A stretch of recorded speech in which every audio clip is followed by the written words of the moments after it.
one of the things that you need to do over time, potentially, should you wish to, yeah, is to try and improve your net wealth position. Yeah? Have more money after you've paid all your debts.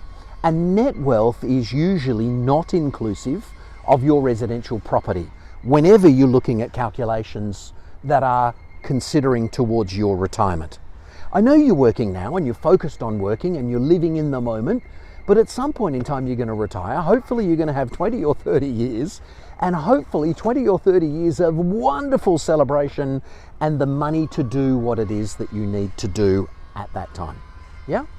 So let's look at what that looks like and consider that one of the reasons to invest in property is to build net wealth. And I'll tell you why.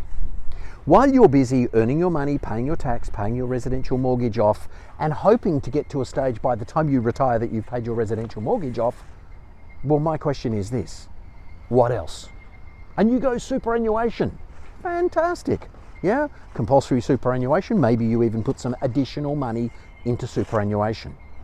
Well, the average Australian retires owing $165,000 on the house they live in and using their super to start with by paying that off, and then ending up with this little pile of super where they go, how could I get to this stage?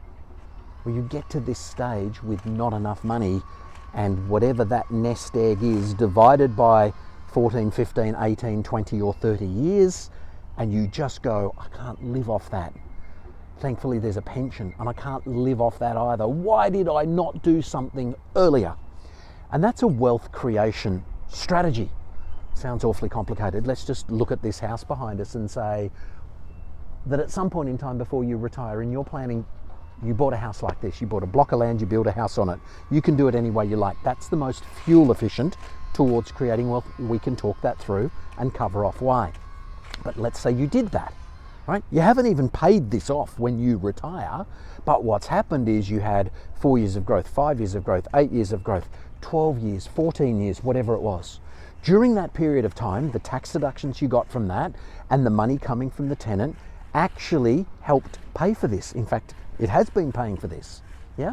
And now this thing has gone up in value. It's worth double what you started, or more, or half again on top of what you started. That is your money. That is your wealth. And you need to understand that you might be surprised by it, but it might be much easier to make the money you want for retirement, yeah, out of one or two very simple transactions that then work in the background, left alone for a period of time.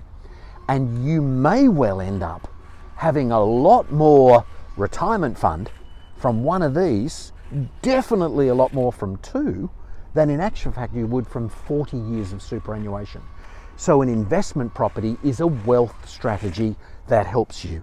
Of course, before you retire, you're building equity. Because if you've got $300,000 worth of equity or $400,000 worth of equity that you never expected to have, but you have it in this, well, you can borrow against this to do other things. You could do an equity release from this instead of your residential home next time. Wealth creation strategy, investing. There's definite ways that you can give yourself a better chance at that.